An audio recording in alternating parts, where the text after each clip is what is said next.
A lot of talking there were certain go off and I sort of felt like I was really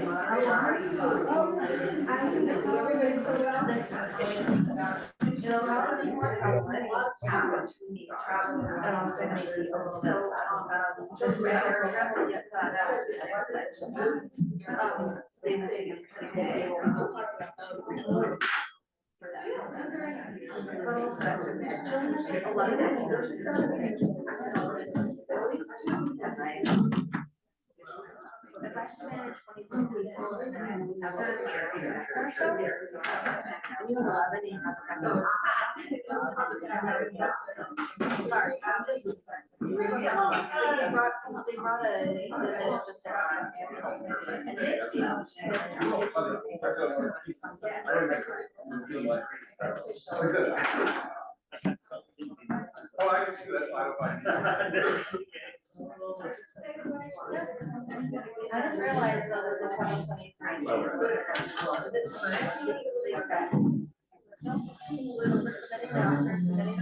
So for us, we also Opening job is and you have to wear a kippah, so you're right. oh, that one.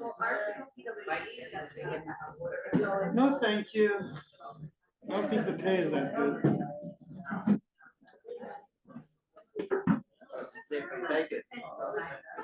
Don't walk the van. Oh. Oh. Pass around for questions.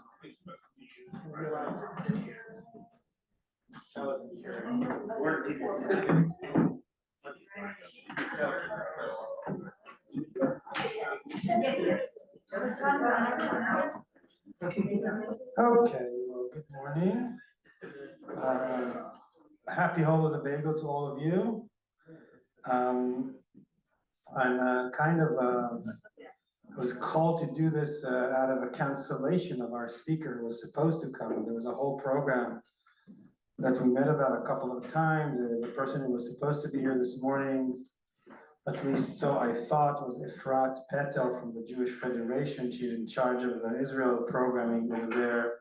And I guess due to some cluttering of activities and her, there's a lot of things going on for Yom Ha'atzmaut, she called and said that she can't make it.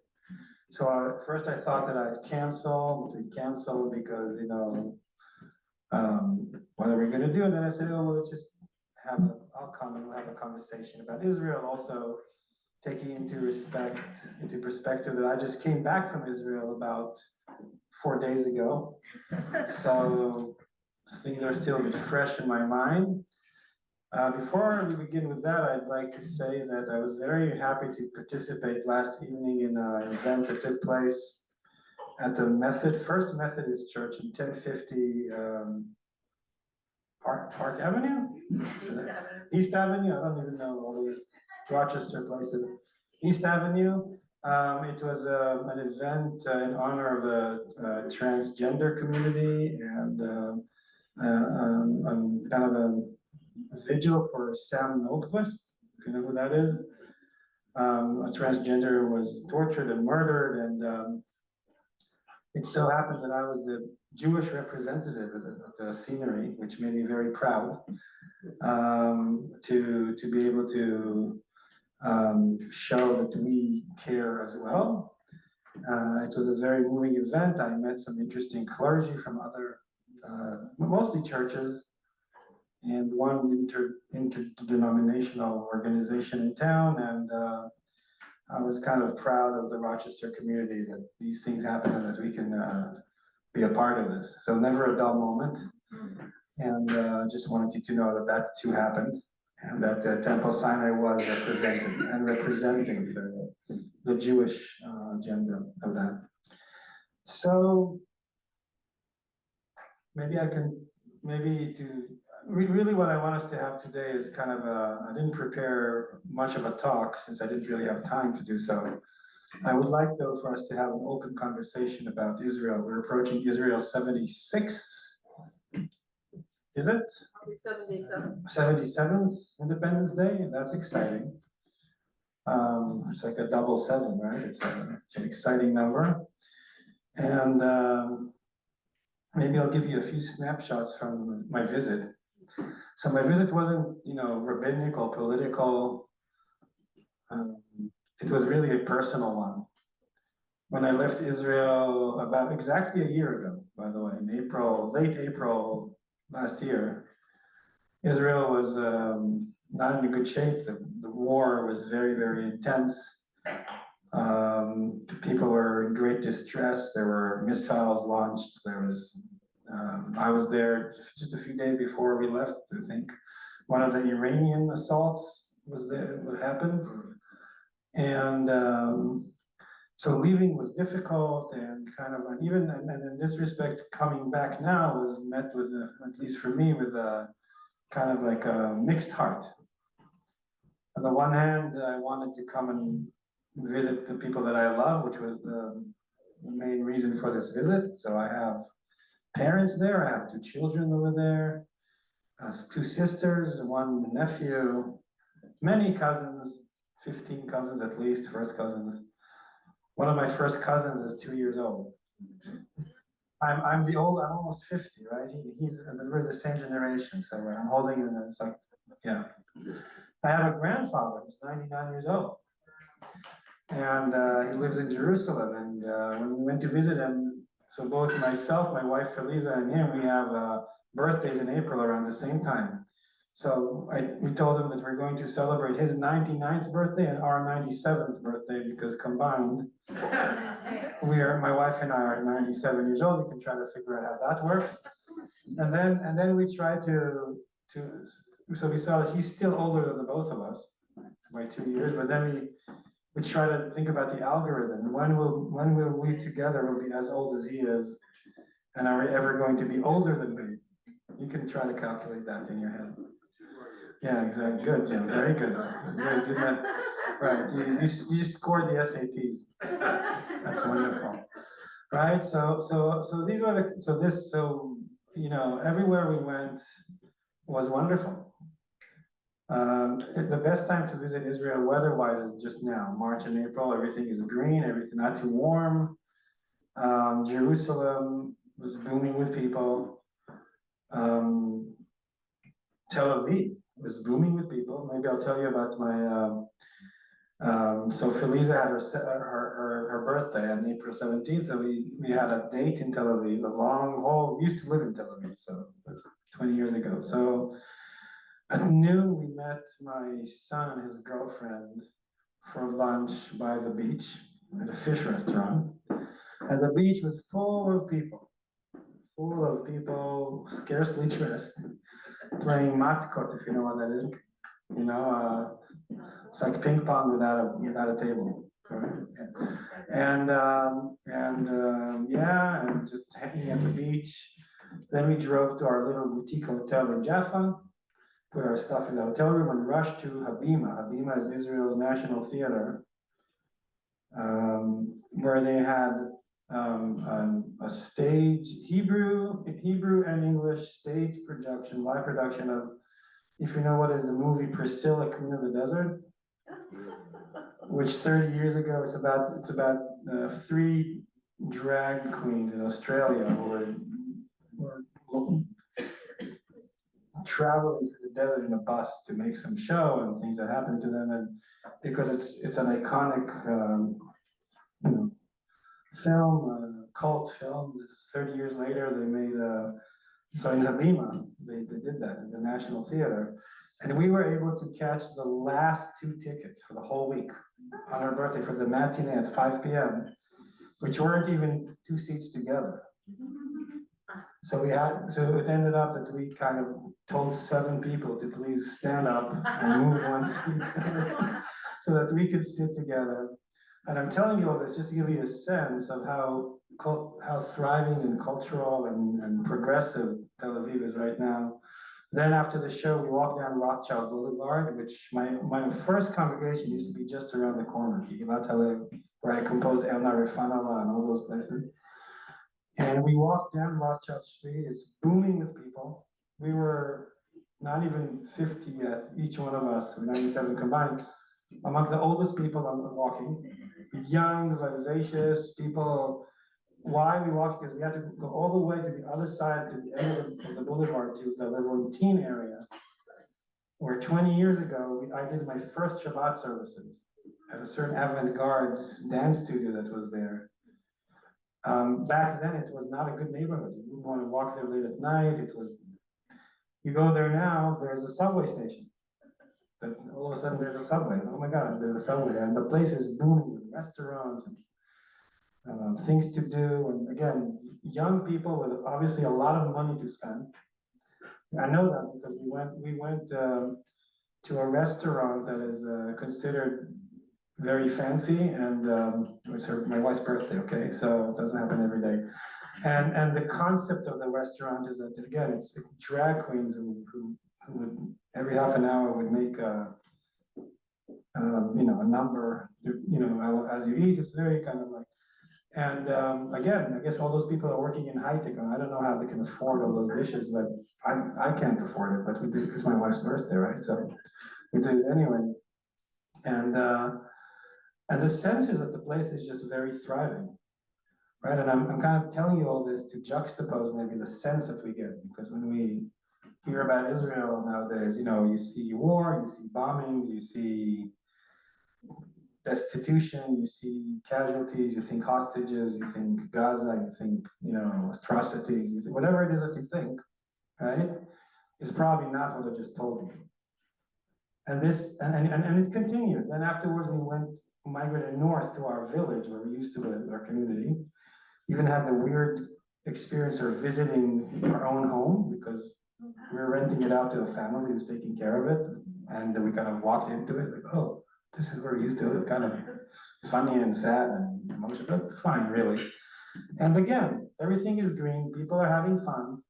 For my birthday, that was on April 20th, we just went to, we have a community pub there, and we just said everybody's invited to our birthday. And people came, and the pub committee opened the pub. By the way, good idea for here. Start a pub somewhere, right? Yeah, we should have a Temple Sinai pub, right? And the pub, maybe you don't need a pub, but we could have a pub committee, right? Who needs the actual thing, right? Who needs adult ed as long as we have a committee, right? Who needs social action? The committee is what's important, right? So we can have a pub committee. Doesn't mean that we do. So they opened up the pub. They put on the music. We went down to the Arab town nearby to get assortments. We got hummus, we got pita, we got knafe, we got all those things. In other words, the whole thing is wonderful, and life goes on. And the community where we used to live, a lot of the economy is based on tourism because it's up in the Galilee Mountains. Throughout the deep stages of the war, there was no tourism in the Galilee because there were rockets, flying over their heads and on their heads. But now we try to get a room, couldn't get a room. In the end, friends of ours donated their unit to us for the 3 nights, and even our own unit that our renters rent out was full. So really, tourism is booming, economy is back. People are going on with their lives, and you kind of feel a desire from everybody to continue with life. I think after a year and a half of war, you really have a feeling of people wanting to live, wanting to celebrate, wanting to continue with life. Although in the background there's always the war, still, right? But it's kind of like this and that. Maybe I'll give you one more picture. So on the day of Passover, our daughter, who's 21, who's a soldier, and her boyfriend of 6 years, who's all the time constantly serving in Gaza, on the Philadelphia line right now. That's where he stays, guarding basically the border between Gaza and Egypt. There's a post there, so he's in one of the posts. And he came out for just the weekend. So his family invited us for a barbecue. So while he could still be there, so we could all be together, and we sat there with him, and his younger brother was just drafted also to the IDF. And his mother, and the mother was trying to calculate if there's going to be a chance when she's going to have two sons serving in Gaza at the same time. Probably not, because by the time the younger one finishes his training, his basic training, the other one is supposed to be released, but maybe. And you kind of see this Israeli family, very typical, who's really giving a lot to this, crisis. In the most non-judgmental way that I'm saying it, he's very dedicated kind of to this kind of thing, and also very serenely accepting it, the parents, like this is how it is, that's life, God bless our children. But again, sitting, having barbecue, a lot of young people sitting, chatting, then all the younger generation went bowling. In other words, there's this and that. There's the feeling that, the war goes on but how they see it, or, what needs to be done has to be done, and it's being done. But then again, life also continues in some kind of a strange and maybe bothersome or maybe beautiful way. You tell me what you think. So these were my impressions. Visiting my family, my sisters, everyone had a Seder, of course. And kind of came back feeling that, with everything that's going on, there's still here 77, right? Double seven. It's like winning the lottery or something, right? A jackpot, whatever. That there's hope for that place. And I think that the hope that I saw, especially in the young generation of my daughter and those people who are now soldiers there, because they, had to rise to a challenge that the previous generation didn't have to in such an intense way. There's always war there, but right, October 7th happened on their watch. What you see from this generation is a generation that is very brave, is very non-egoistic, is very committed to something that is bigger than just their own, economic success or well-being or whatever it is. And I kind of feel that this generation, as they get released from the army and take positions of leadership, they're not going to take no SHIT from no one. No corruption, no bullshit, no nothing, because they fought. And they're very, very committed to the idea of making that country a worthwhile place. So although we can all argue about what that means, everybody's values is different. I think that there's what I experienced just now, there is such a explosion of livelihood and vitality that I think it's like, yeah, Israel isn't going anywhere. Might be tough, might be rough, but it's there. It's there, just comparing and contrasting the Tel Aviv that we lived in as a young family 20 years ago to what is it now. Back then it was a big booming town, but now it's twice as much. Really, compared to any large city, Barcelona, New York, really whatever it is, the energy that you feel in the streets there is incredible. And it's probably the same throughout the whole country. That was my experience. And then again, the hardships, the tragedies, the corruption, the ethical dilemmas that, this war brings, the situation in Gaza, all those things that I'm not ignoring the fact that they're there, but you know about that. I just wanted to give you my very raw, subjective, kind of like unfiltered experience, which is tainted by my emotion and my connection to the place, and blah, blah, blah, right? And not exactly subjective, but still, that was my experience. So I'm grateful for the opportunity that I was able to travel there in relative safety. I'm grateful to Air Canada that flew me from Toronto to Athens, and to the lesser Israeli airline that flew me from Athens to it's a charter flight. Oh my God.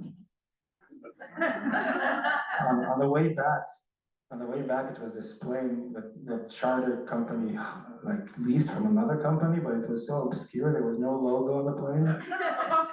it's just some kind of peeled red color. It looked like, oh my God, that's the plane. It was the most minimalistic plane that I've ever seen. You know how they have those, at the back of the seats of airplanes, they have these little pockets to put stuff in it. They didn't have those. It was so cheap. It was just like the most basic plane. When it landed like this. But it was, I don't know, maybe there was no air in the tires. I don't know. I don't know what was that. Anyways, He was an aircraft carrier. I don't know what it was, but it was just hilarious. But it made it to Athens, that's all we needed. So yeah, so yeah, so this was kind of like my experience there, and I can maybe tell you more about it, but here we are. So Israel is 77 years old. Here we are in the United States of America, being Jewish Americans.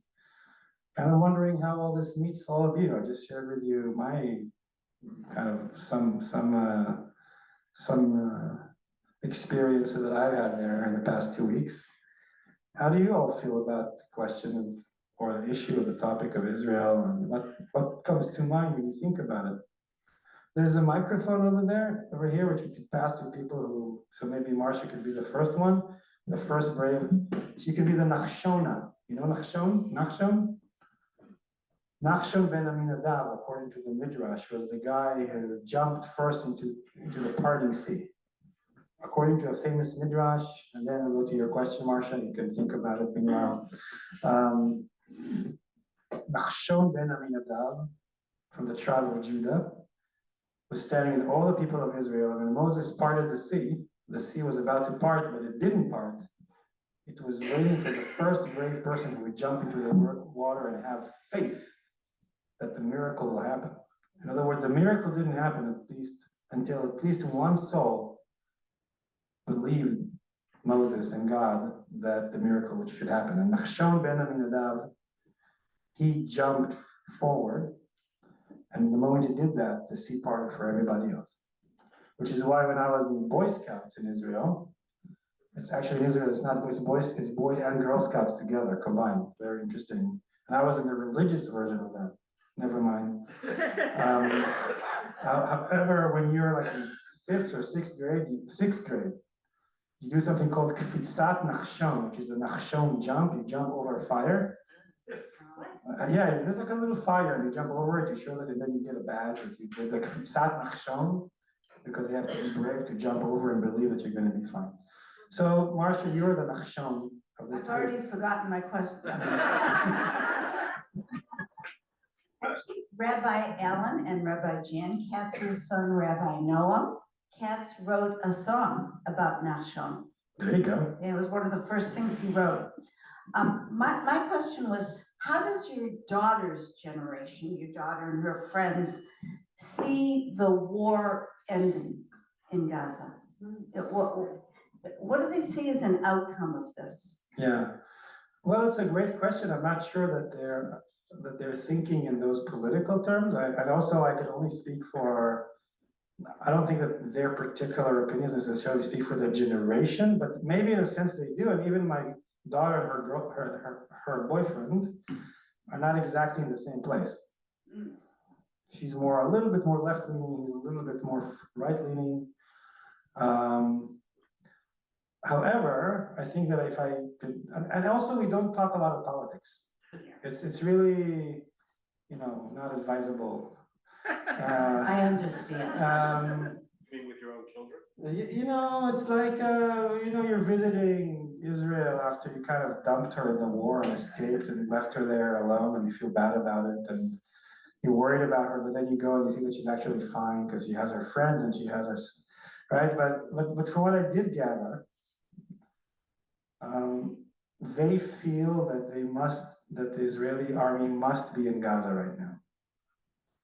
And actually something, because going back to what it was is not an option. In other words, they feel that whatever is going to be, going back to just Hamas being there and, then Iran giving it weapons, and then after a few years, another round of that happened, and then Israel bombs Hamas, and they shoot rockets, and they do this and that.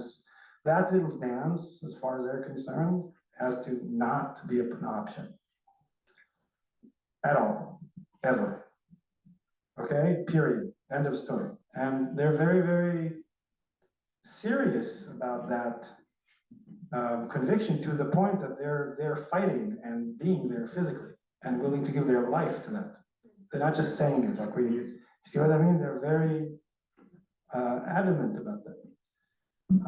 One interesting thing that the father of the soldier, Dvir, at the barbecue, by the way, he makes wonderful shish kebab. If you ever come to the galley, maybe we'll convince him to cook for all of us, right? So, you know, I told them at the gathering that someone here in America asked me, said, what is your daughter's boyfriend doing in Gaza? And I said, I don't know exactly, but he's not exactly from the Peace Corps. And the father said something interesting. He said, actually, I think that he is from the Peace Corps. I think that what these soldiers are doing there, he said, will, if anything, their willingness to actually go there inside and change the reality. You can like it or not, you can question their methods, and many people do, okay? Or their human rights protocols, and you know, how many civilians per militants, blah, blah, blah, all that. But that the father's acknowledgement, and by the way, that father is a peacenik. He always was, when I was in the galley and we were involved in Jewish Arab initiative with music, he plays music with Jewish Arab bands. He was anyway, he's he's not a zealot, okay? But he said, but his stance was, yeah, that the fact that my son is there actually, if anything, might bring the peace, because before there can be peace, there has to be order, and there has to be disarmament of militants, and then we can see. So I don't think that this youth has a political idea of what to do, but I think they're very, very serious about the fact that they're there so that what was will not be an option, and then we'll see. That's kind of like how they, and also they're 21. It's not for them to decide the political outcome of this mess, which for 80 years, Gaza has been a mess for 80 years, you know, more, for 100 years, that the entire international community is responsible for. I can go into details and explain why. It's not just Israel or Egypt or the Palestinians. It's many, many, many factors, including corrupt elements in the United Nations and other factors that are responsible for the mess that Gaza is. People who are 21-year-old and are soldiers defending the borders now, it's not for them to come up with a solution to solve that mess, right? So, a very long answer that actually isn't an answer to your very good question, Moshe. Yeah. I can understand why you thought it would be inappropriate and make people uncomfortable to talk about politics. On the other hand, did you, as part of the time that you allocated for this trip, make any attempt to meet with any of the soldiers who have refused to re-up because they could not stand the sight of what they were being asked to do in Gaza or on the West Bank? I have not made any attempts to do that because my visit was 100% personal, and my priority was to meet my loved ones, friends and relations, including my daughter that I haven't seen for almost a year, and my grandfather, my parents, my two sisters, my many friends and former congregants.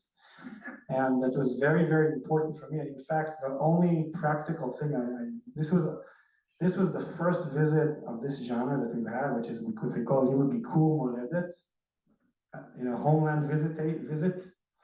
And then the main thing that I realized was that the next time we're renting a house, I'm telling everyone, you come to us.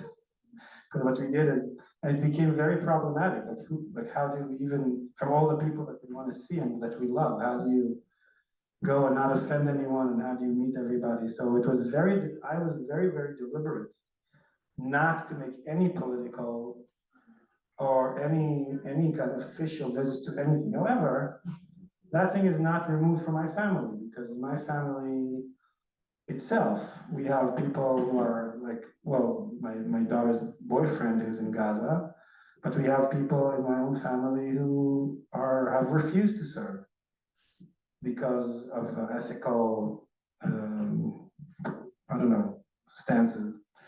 And we have people who, like my father, who was a professor of ethics, retired now from Bagel University, who partook in writing the IDF ethics code of ethics, which in this particular war has been stretched kind of beyond its initial intention. And that kind of debate is not something that is foreign to my extended family. You have people who are on both sides of the divide of that. So I don't have to actually make an effort to meet those people. I just know those people. Yeah, this is the difficulty that I think we're facing there. There's, on the one hand, there's an understanding that, you know, the attack on October 7th was real, the war was real, Hamas is not an imaginary, it's not an imagined idea. The fact that it's backed by, you know, Iran and other unfriendly forces and et cetera, is not a fairy tale, and that it had to be dealt with. On the other hand, you know, you have 2 million Palestinians living in Gaza, and many of them are innocent civilians, and their life is a living hell right now. Okay? It's tragic, it's horrible, it breaks one's heart.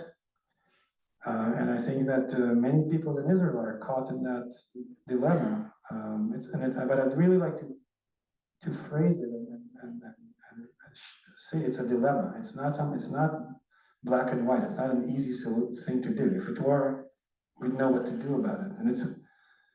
And before I go cerebral about it and start, you know, expressing opinions, I just want to, maybe the better way is just to connect to the pain. Right? I don't know, no soldier, almost, you know, people who are in Gaza, even, you know, they'd rather be somewhere else. Just to you know, it's not just, you know what I mean? It's that boyfriend of my daughter was very dear to me. He's almost like a son by now. He's there because they feel that he has to be there. He'd really much rather be somewhere else, and he's counting today until he's released in December. Okay, from duty. So it's not an easy thing, and it's a terrible dilemma. It's a terrible thing that people are faced with. You know, whether you decide to go there and serve, and then do what the soldiers do there, or if you decide to refuse to serve, and all the implications of that, it's a terrible, terrible thing that's happening in the world right now. Yeah, but if you want to speak, you better have the mic, especially for the people on Zoom. They can't hear you if you don't have the mic. Daniel Gordis writes this monthly or weekly column, and in this last one that I read, he said that it's been reported that 75% of the tunnels are still there and haven't been destroyed. Do they talk about that in Israel? Yeah, it's in the media. I've read it. I mean, it's not easy. I mean, I wouldn't want to go to Gaza and crawl under the rubble and find some hole and crawl down there. And another very good friend of my daughter is in military engineering. They're the guys who go down and explode those tunnels. They go down with these robots. There's drones. They fly them. They map them. I don't know the exact percentages and where people get their stats and how many tunnels there were, and how do you maintain where the tunnel is destroyed or semi-destroyed, and what if only that section is destroyed? And if they're redigging new tunnels as we speak, I don't know. And there's hostages down there. And there's hostages down there, so it makes it hard to, you know. So yeah, it's a shit situation. Excuse me for my French. Right? We've let this organization there, Hamas, build this empire of, military empire of malice and the backyard of Israel, and it's a real problem. It's not so easy because what they do, the militants, the moment the Israeli Defense Force comes in, they just drop their weapons and pretend to be civilians. They will not go, full collision. They go to the Moassi, they go to the areas where, to the safe zones by the beach where all the tents are, and they pretend to be civilians, and then they wait for a chance to send a sniper or something like that. So it's very difficult for everyone involved, including, again, not forgetting the Gazans who are, many of them are caught in this, and not forgetting this is tragic for everyone. It's important to say that. What's up with the West Bank? I had no notice, so I was just curious. Yeah, so the West Bank depends where, but basically not good. The West Bank generally is in much better shape than the Gaza Strip because it's a much larger area of land and there is more place to move around, and also, however, what we know in the West Bank is that there have been some very harsh collision between IDF forces and some militants in some areas of the West Bank. And we know that many Palestinians there have been displaced as a result of that. We know that there's settler violence continues in some areas of the West Bank against Palestinians. And by the way, just to be fair, there's also Palestinian violence against Israelis, and it's the vicious cycle of violence. I wouldn't want to be a Palestinian in the West Bank right now, since it's a terrible economic crisis since the war began. So you see Palestinians in the West Bank, they make their livelihood from working in Israel, for exporting goods to Israel. Since the war started, Palestinians from both Gaza and the West Bank don't do that. They can't go to Israel, they can't work. There are more barricades within the West Bank, preventing them from going from one area to another. And under the right-wing government that now has power in Israel, more and more, human rights are being revoked from Palestinians in the West Bank. So, and the Palestinian Authority that, as if controls the West Bank, is completely corrupt and malfunctioning. And Hamas is basically taking root there, and Iran is smuggling weapons. They're trying to do the same thing they did in Gaza. So, a very difficult situation in the West Bank. But not as bad as in Gaza, because those extensive, carpet bombing and all those things, you don't see that people would mostly live in their own homes, at least in most of the West Bank, and yeah.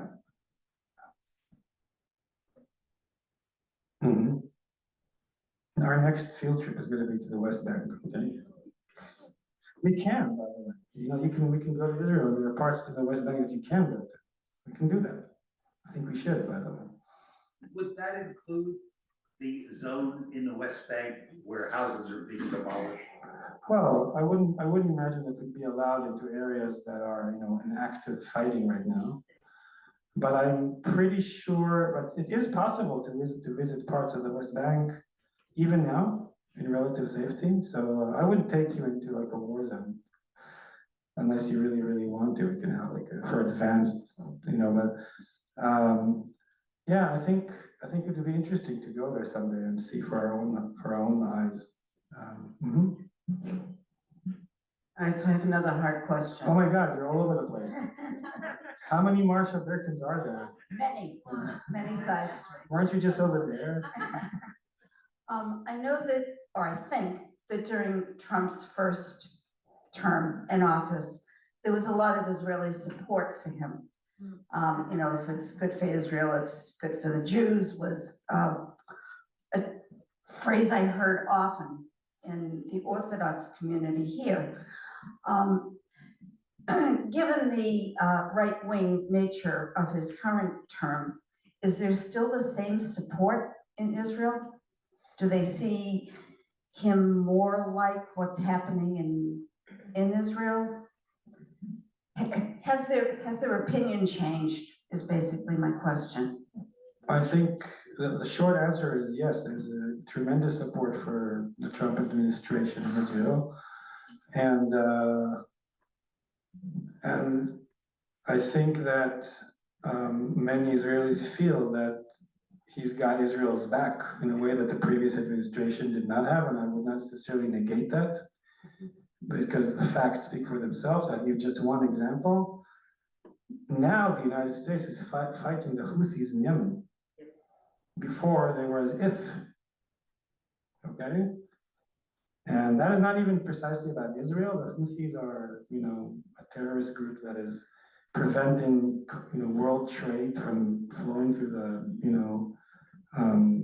what's the name of that canal in Egypt? The Suez Canal. This is just one example. This administration is actually doing it. The previous administration was pretending to do it. Okay, and I can go on and on, but I will not, because as a rabbi, I don't really have any political opinions about domestic affairs and about the president. I'm not allowed to have opinions because I'm going to upset somebody, right? So I can say that Israelis, many of them, not all of them, right, would say that this administration has got their interests. And of course, one can argue what are the interests of Israel in the long term, and what happens after 4 years, and what happens once the pendulum swings, and the Democrats, not that I think that I don't see the Democrats taking over anytime soon. And I wouldn't say fortunately or unfortunately, you don't know what my opinions are, right? But because I don't have any.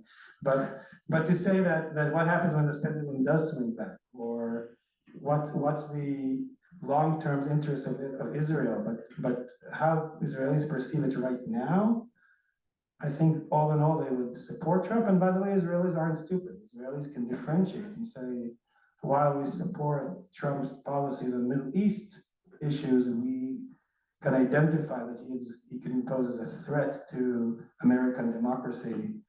And just like many of us oppose the Netanyahu regime, however, and it so happens that in Middle Eastern politics and issues, the Trump administration's interests align with, it doesn't have to be a sweeping yes or no. It's more nuanced than that. And many Israelis understand that, right? Just like here, you can say, maybe we hate 90% of what this specific administration does, but maybe 10% of what they do isn't that all that bad, right? It doesn't always have to be so divisive, right? Depending on the issue. So many Israelis can see that as well.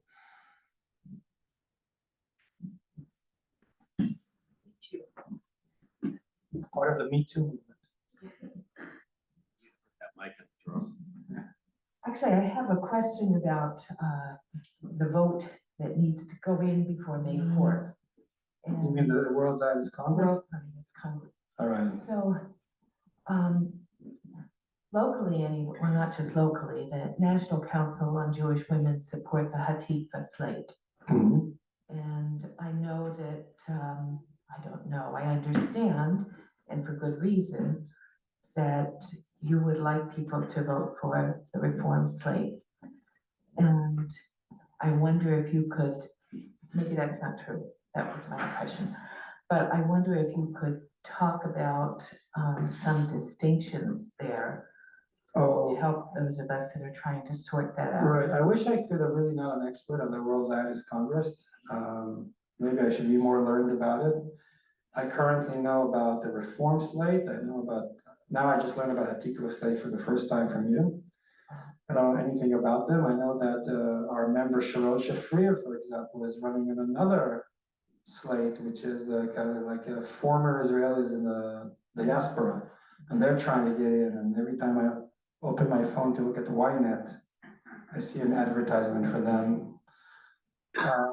So look, we were as Temple Sinai, it's not me personally, we responded to the request of the URJ and ARTSA, who, are working very hard. And again, I did a whole talk about that before I left to Israel, like the day we left, right? About the important work that they do over there to promote pluralistic Judaism and support agendas that we support here.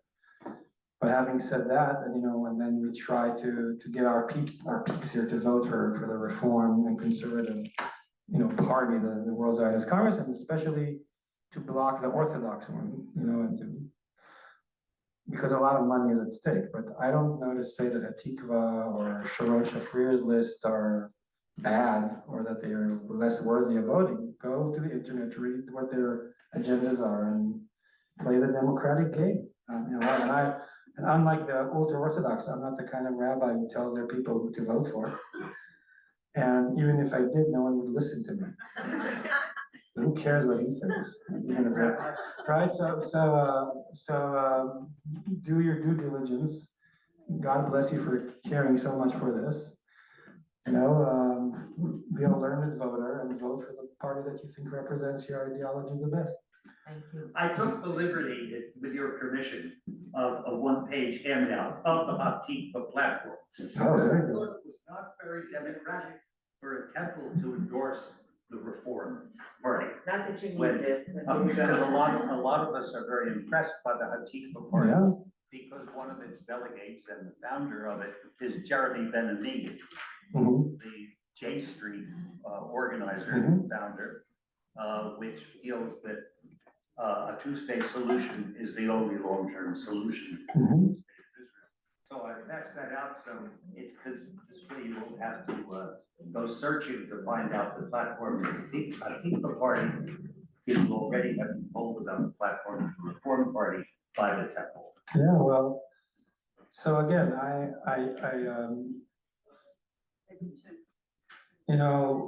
again, we're part of a movement, like it or not. Temple Sinai, and by the way, we can also choose not to be part of the reform movement. It's totally up to us.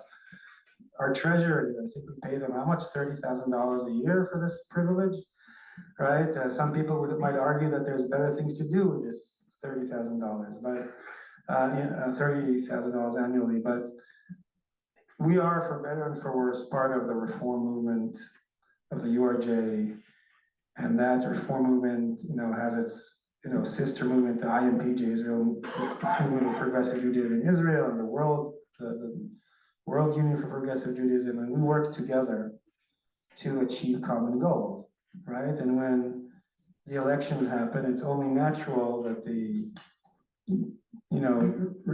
URJ would approach its congregations and try to promote its people to vote for their platform. Now, again, as someone who worked as a reform rabbi in Israel for almost 2 decades, I can only testify that they're doing an important job there.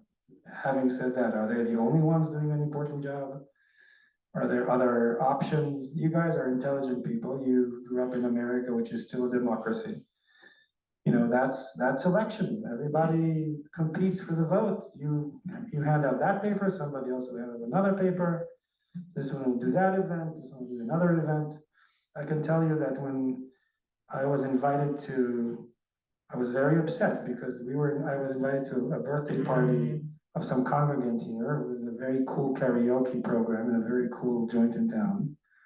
But I couldn't participate in most of the karaoke because I had to go to TBK. We had a joint of Dalah to commemorate this World Zionist Congress, elections, and nobody came to the event except for the organizers.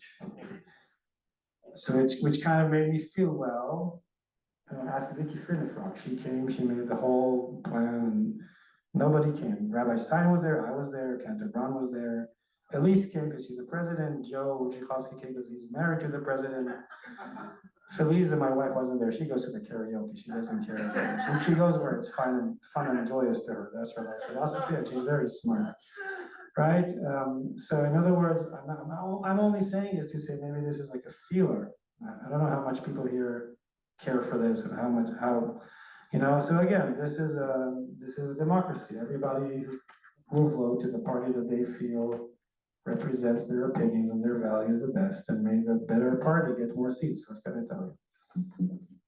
I'm not telling anyone who to vote for. Thank you for bringing. Sure. Okay, we solve all the problems in the Middle East. So do they have plans for the 77th, like National Day special plans? We could 77, maybe like a National Casino Day or something, maybe like National Gambling Day. I don't know that they're planning any special ceremonies, in previous, actually, I think they're downplaying the ceremonies. Previous year, it didn't feel like there should be big festivities. Also, the political divide in Israel is very problematic, and they didn't even do it live. Usually there's this big ceremony with everybody in there and the prime minister and the airplanes are flying in the air and they just did a pre-recorded one.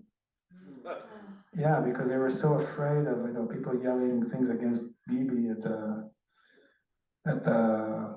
so they just like in dictatorships, they pre-recorded the whole thing and it was kind of, I'm not that involved. I don't exactly know what they're planning to do this year. So hopefully they're past that. I know that many people who are survivors of the Nova or people who are heroes of this war are going to light the fire, the candles of the, yeah. Jim, I'm very worried. Jim is going to speak. I don't know what he's going to say. No, I'm not gonna challenge you at all. Just an announcement really is, along with Israeli independence, two groups, one is called Combatants for Peace, the other is the Parents Circle Family Forum. They put on a yearly event. And I believe it's this Tuesday, like noon or something our time. And those two groups are comprised equally of Palestinians and Israelis.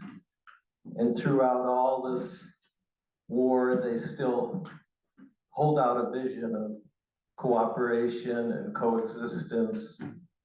And so it's inspiring to me. And they get many, many thousands of people. Is it online? It is now, yeah, I think since COVID, but and I think the Israeli government makes it a little challenging for them to set this up, but they've had as many as 10 or 12,000 people show up at the event, and now they have tens of thousands, maybe hundreds of thousands show up online, and that's this Tuesday. It's a joint memorial for lots of lost in war. And starts online, I think at 1:30. Okay. And then there's going to be a follow-up program after the memorial. Yeah, so, yeah, go ahead. What's the key word together? Combatants for Peace? Yeah. Go ahead, David. So did you see any protests? I mean, you read the press here, there's people every day protesting to bring the hostages back, still protesting the government. See any of that? I did not see any of that because again, my visit was very private. These protests still go on a much smaller scale, I have to say, than they used to. So when I still lived in Israel, there would be tens of thousands, hundreds of thousands of people blocking the highway, in Tel Aviv, setting the highway on fire. All that, you don't see all that much now. I think people are tired and weary and just don't have the energy anymore. And also maybe they're not sure exactly what to protest about or not. But nonetheless, there are those demonstrations. So there is the hostages square in Tel Aviv.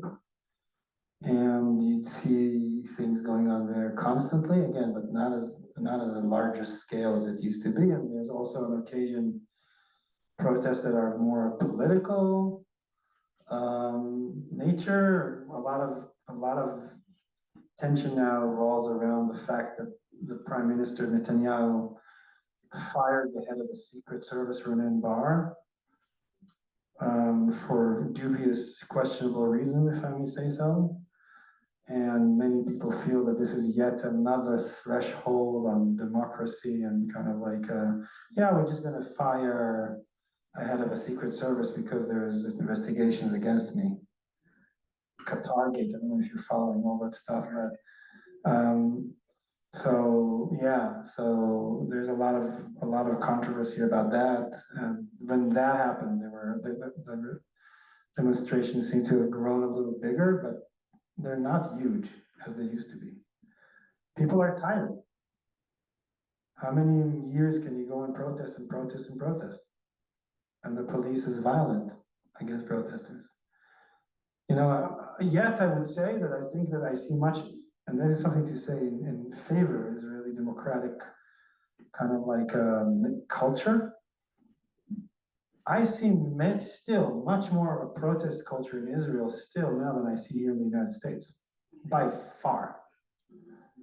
And for me, it's surprising because I came here to the home of the brave and the land of the free. Or at least it's the other way around, the home of the free and the land of the brave, I don't know. And, you know, a lot of people are talking against the current administration and complaining about it, but I haven't seen them take the streets. I've seen one thing, actually, I think at the same day that karaoke program happened.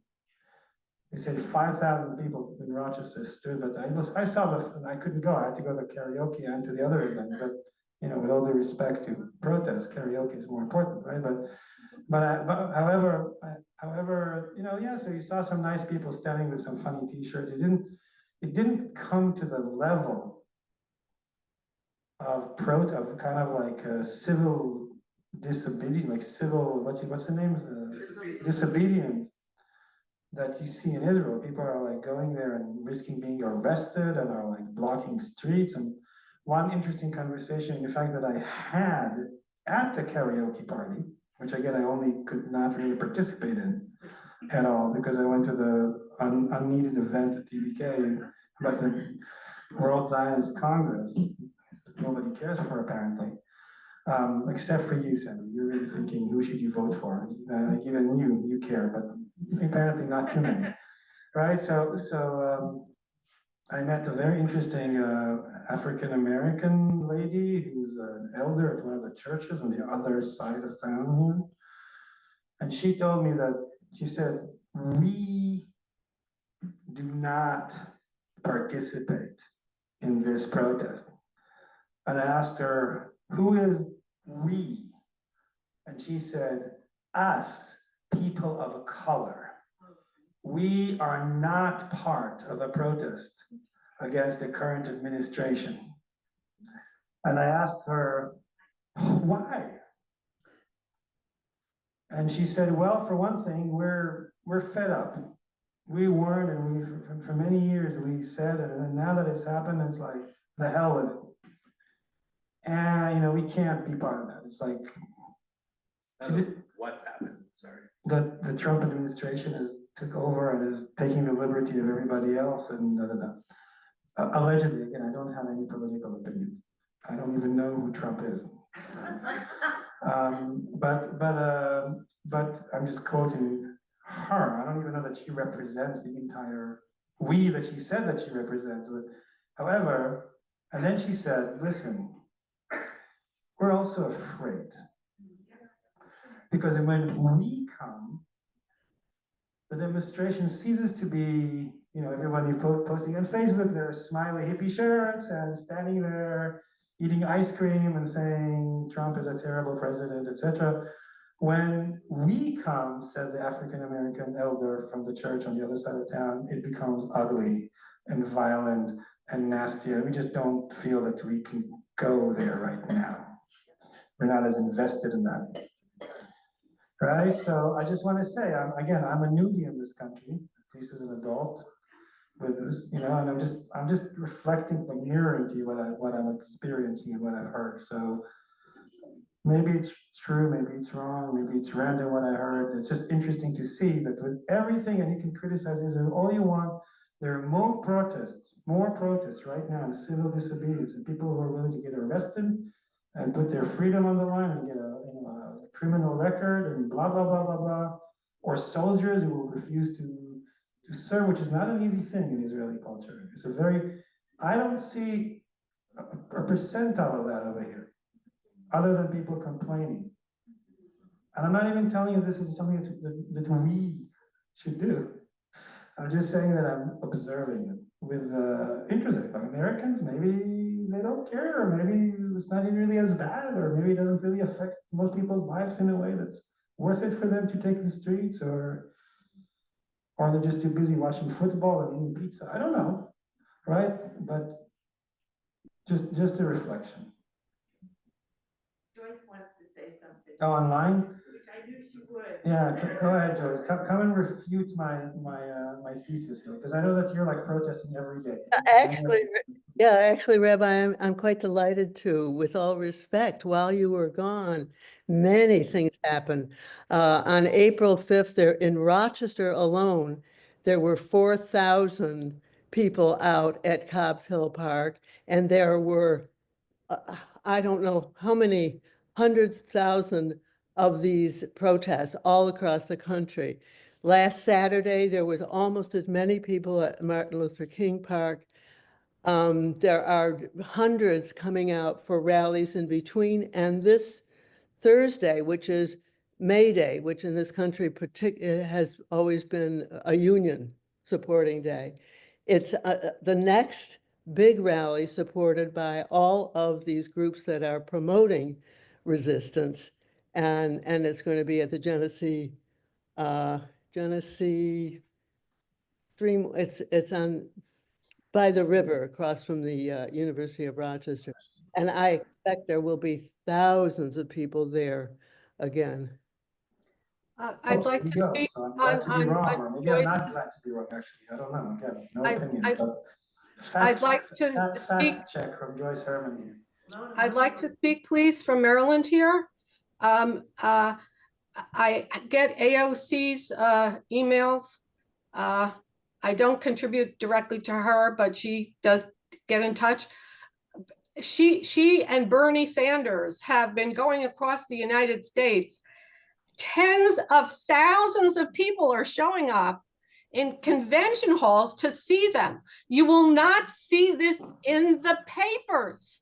They are not covering what is out there. Well, I'd be interesting to see it. Oh, Jeremy, though, I talk too much. Jeremy, go ahead. I think a lot of what I was gonna say has been said. The first thing, it was interesting, so I was at the Cobb's Hill March, going down Monroe Avenue, and one, older black woman, I shouldn't say older, probably my age, said to us, said to a bunch of, people walking by, like, thank you for doing this over and over. But I do think, and this is my chance to advertise the next Hole of the Bagel, which I'll be talking about anti-Semitism and the media, and which at that point I won't be biased following your lead. At this point I don't have to. I think in the media, I think they're correct. And I don't want to speak, I can't speak for black people and African-American people. But I think they feel, and they're probably right, that if they show up, whatever this rally is becomes a riot because they're there. And so I think that is where that's coming from.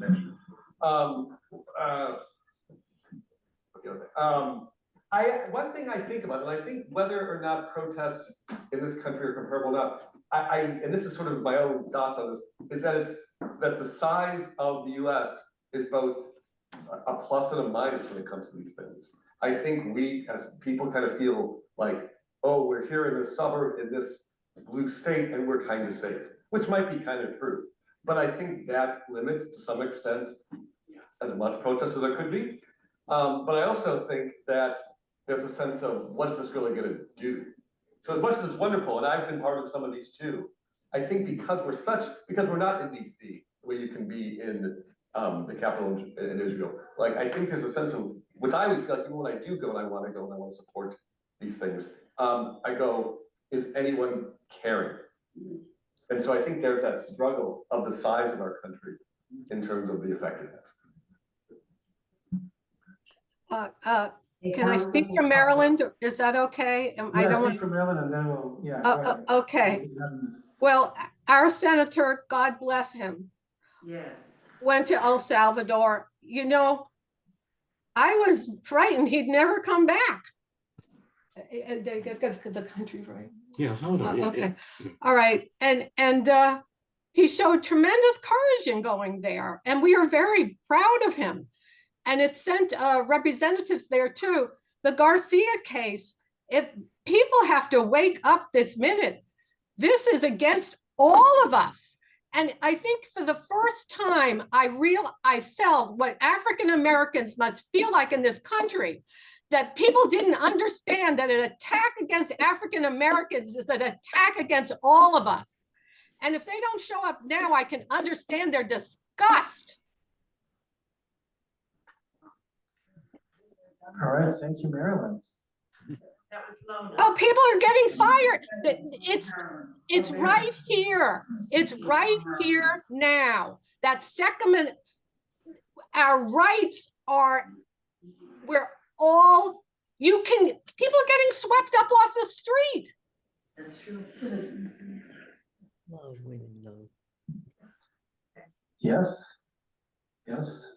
Okay, I come from a different world, obviously, with the accent. I know what it's like to live in a country that is in turmoil. And I was at Cop Hill. I felt that, yes, I will. I felt that going out to Cop Hill to protest made me feel that I live in the suburbs, so it made me feel that there were other people like me who felt that what the direction this country is going in is incorrect.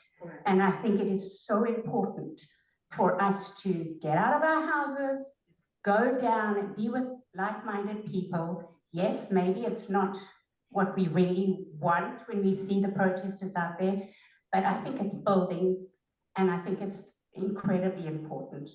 I feel I'm an immigrant. I'm an American citizen. I've been here for 32 years, and I am incredibly scared because I see what I saw before happening in this country. And I also can't believe that people aren't coming out more. And I do know people are incredibly scared. But, I think there's only one thing we can do, and that's we need to get out there and we need to say that this is not right. How this conversation used to be about Israel. We used to think that this was a talk about Israel's 77th Independence Day. Now we're at a different place a little bit, which is okay, I mean, the Holy Land is everywhere, right? Do you want to say something, Carla? No, I was gonna say, can we get back to talking about Israel? We can try. So ask something about Israel or comment about Israel. Yes, Carly. Well, what do they do about Holocaust? What was the holiday? Holocaust.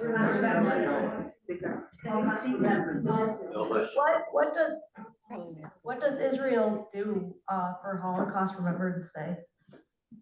Yeah, so we have in Israel, and I grew up there, and so it's like from very early on you learn about the Holocaust, and there's right after Passover, about a week after Passover, where we're now, there's basically a series of events so there's this week, I think yesterday, it was Holocaust Memorial Day. And what happens is that there are ceremonies all over the country. There are ceremonies in Yad Vashem, which is the main museum and a memorial place for the Holocaust in Jerusalem, and that's where the president of the country, the prime minister, and all the dignitaries would be and have speeches. Then there's all over the country as well. There's a siren that goes at 10 a.m. all around the country, and then the whole country stops. It's actually, if you've never experienced it, it's amazing. Even if you're on the highway, cars will stop on the shoulders, and people will get out of the car and stand, and the whole country stops for about 2 minutes. And all you hear on the radio and all you see on TV, even the week before, it's all about the Holocaust. So that's different when you live in the Jewish state. Of course, it's in the public sphere, it's everywhere. You can't escape it even if you wanted to. I know that my sister, she tries not to send her child to school that week. Because he's young and she doesn't want him to be exposed to all that Holocaust stuff yet. But that's your problem, that it's almost over-expressed, right? Then exactly a week later, you have the Memorial Day for the fallen soldiers and victims of of violence, like war. And then that is, and the moment the sun sets, it becomes Israeli Independence Day. So Israeli Independence Day is celebrated a day after the Memorial Day for the fallen soldiers. Right, so you have the sequence, you have Holocaust Memorial Day, the week passes, you have the Soldiers Memorial Day, and then Independence Day. And what's the narrative here? Right, the narrative is kind of clear. We remember the Holocaust. We swear that it should never happen again. A week later, we honor the ones who gave their life to make, you know, the miracle of the state of Israel happen. And then a day later, there's fireworks and all those celebrations. And by the way, the transition from the fallen soldier Memorial Day, really you're like very sad. I mean, within minutes, you kind of transform your emotions to happy, joy, Independence Day, fireworks, barbecue energy is can be very difficult, especially when you have you know, an open war and so many people who just recently have died and some people who are drafted. It's almost impossible emotionally to make that switch, yet it's how it happens. And you know, that's how it is, to the point. And then there's alternative ceremonies, like Jim was talking about, you know, Israeli-Palestinian memorials, and people who are saying, you know, the main narrative is talking about the Holocaust, it's talking about Israeli soldiers who died, it's talking about Israeli independence. That's the mainstream kind of like narrative. And then you have other groups, and you know, as large as they are, they're still marginal, you have to be honest. Like Jim was saying, tens of thousands, yes, but there's 10 million people in Israel. Okay, so who actually say, you know, let's remember that, you know, the Israeli independence is also the Palestinian Nakba. It's when they, you know, kind of like where many of them were dispersed and kicked out. And let's remember that they're pain and on both sides. Let's see if we can mourn together. Let's see. So there's also these attempts, like a counterculture. But it's, again, it exists and it's very profound, but it's still, to be honest, pretty marginal. The main narrative is the Israeli. Mhm. Yeah. So, from my understanding of the Holocaust, one of the themes is an attack on a marginal group, is an attack on all marginal groups. And I'm just curious, if Israel also has that concept or not. Israel doesn't have concepts. Israel is a collective of 10 million people, right? It's thriving and it's booming, and there are many different voices. So we know that the Holocaust, kind of like, there's two ways to look at it. One is more like something that happened to us, the Jews, right? And then there's something, this is an example of a terrible atrocity that the Nazi, you know, they performed against the Jews, but actually it's just an example of, by the way, not just the Jews, they were the Gypsies, which you're not even supposed to call that, right? It's not the right word. The Roma, thank you. And LGBTQ and other people who were persecuted by the Nazis, but for sure the Jews kind of like got first, you know, place there, unfortunately. And then there's, you know, to say this, the Holocaust is an example of the worst kind of evil. And it's not just about Jews being victims, it's about humans doing terrible things to humans. Of course, that exists in Israel as well. Although one might understand that in a Jewish country where, you know, the narrative is very Jewish and the focus is very Jewish, and also the legitimacy that people have, you know, like for the existence of the state of Israel is not only, but also a lot about never again. When I was raised, I think the prevailing narrative is like more like the Jewish perspective, although I had good teachers who taught me about the broader perspective. Yeah, just like in every country, you have people who see it this way or that way. And then of course the people who say, but what are the Jews doing now? As they, you know, which again, I'm not comparing, but I'm saying there are those voices who are saying, how do we make sure that, you know, Jews can also commit terrible crimes, right? That doesn't mean that just because you're Jewish, you can't, right? So there's a a whole plethora of narratives and opinions. Everybody picks up what they believe in. In an entirely unrelated comment, because I have to leave now. If anyone would like to speak to me, the VP of Finance, about sustaining Sinai in terms of how to register, the logistics, the philosophy, numbers, whatever you want, come see me in conference room B in 8 minutes or after. With that, I have to go. Right, so actually we all have to go. I'm reminding myself that in 10 minutes, I'm hosting a wonderful group called the Bogrim of our juniors and seniors at Temple Sinai for our conversation. So thank you all for agreeing to come to this kind of like improvised program. I hope that it was worthwhile for us. I kind of interested how it went to American politics and went back to Israel. Thank you, Carly, for that. And may we have a very joyous week, guys. May the sun shine on our heads and the flowers bloom and the leaves grow in the trees. Rabbi, you have to get to Yeah. for your first screen. Yeah. Highland Park, that's your. Yeah. Now is the time to go. Now it's cherries and magnolias and the lilacs are just starting. Beautiful, very beautiful. Second. I'm going on Tuesday. How's the weather supposed to be like on Tuesday? Tuesday, Good. but there's gonna be some rain, but I don't know what to do.